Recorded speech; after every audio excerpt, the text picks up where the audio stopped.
popular host criticizes Browns' Shedeur Sanders for his hat in Week 1.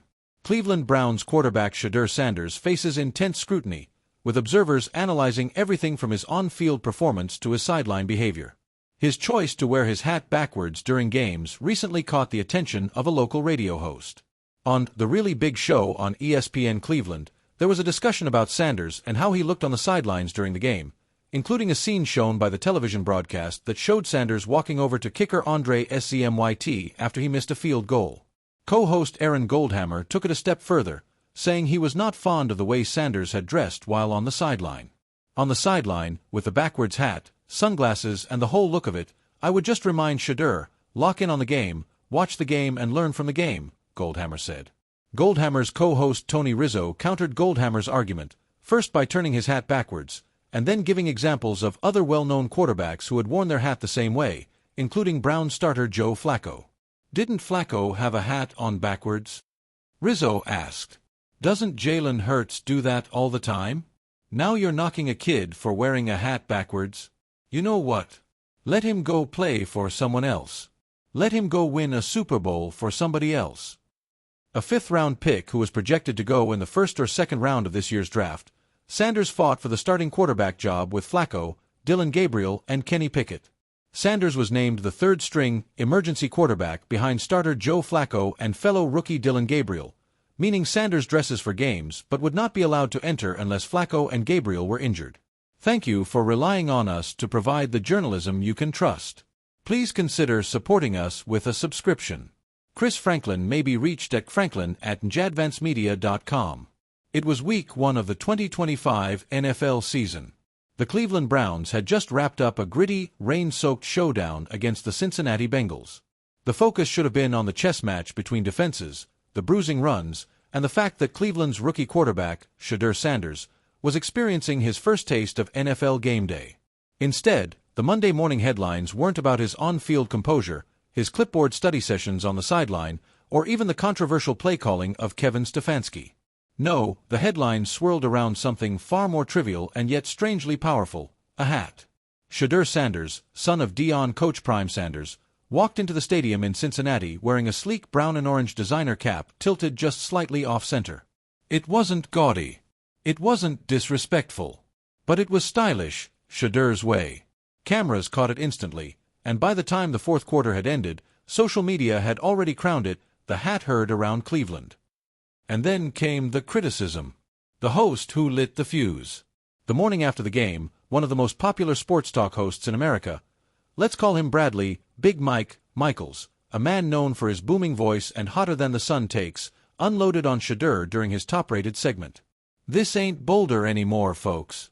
This is Cleveland. Blue collar. Rust belt. Dog pound. You don't walk in here with your little designer hat cocked to the side like you're on a fashion runway. You earn your stripes first. Shedeur Sanders is 0-0 as a starter, hasn't thrown a pass in a real NFL game, and he's already out here selling jerseys and showing off hats? Come on. That's not football. That's Hollywood. The words reverberated. Clips of the rant were everywhere within hours. On YouTube, the segment racked up 1 million views in a day. Twitter/X split into factions. Half the commenters shouted that Big Mike was just being old school, holding Shedeur to unfair standards. The other half agreed, calling Sanders too flashy for a rookie who hadn't proven anything. Suddenly, a rookie's wardrobe became the most polarizing topic in Cleveland sports. The weight of a name.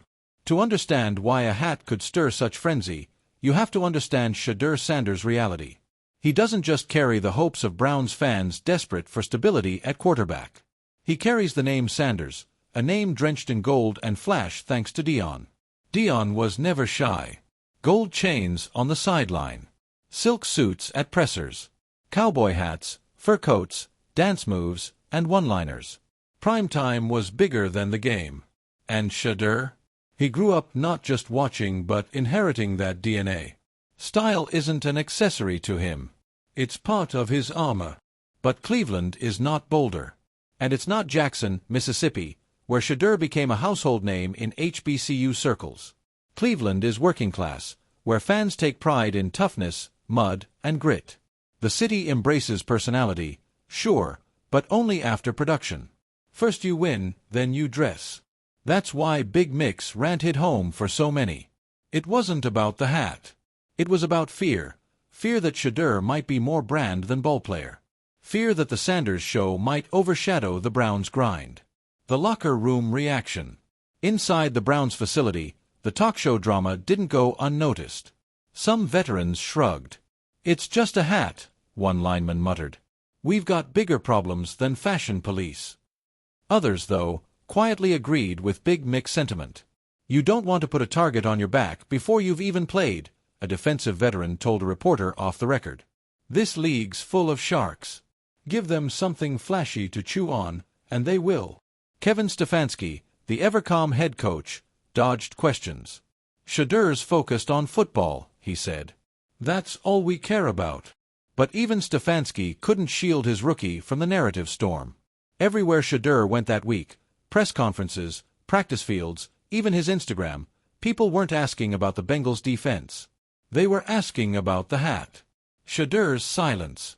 The most interesting part? Shedeur didn't bite back. He didn't tweet.